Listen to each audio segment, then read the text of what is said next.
One of the things we like to talk about a lot is around sales process and sales process management, and kind of giving best practices not only to our internal team, but to our customers team. And one of the seminars I sat through recently that you did that I was really impressed with was around storytelling selling.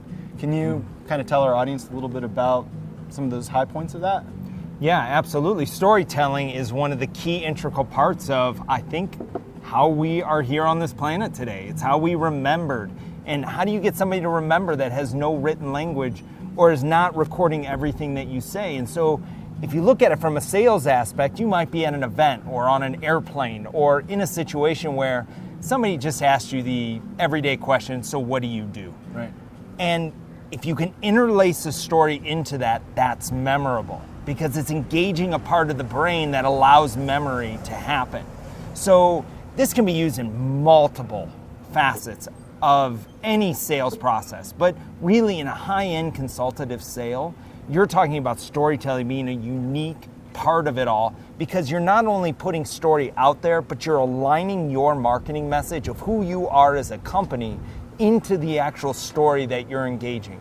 I tell you, at the end of the day, I'd much rather hear somebody's story than hear what they do from a factual perspective. So it's that combination of understanding your marketing message and overlaying a story that ultimately allows someone to remember you a little bit more. I think when you say understanding your marketing message, I think that's a piece that is missing today.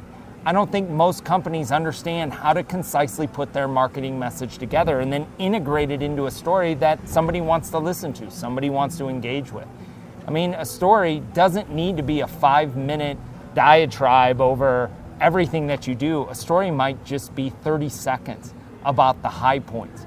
But those high points spark curiosity, get somebody to ask a question and engage in a deeper conversation because at the end of the day, people want to talk to people that are different, that are engaging. They want to be remembered.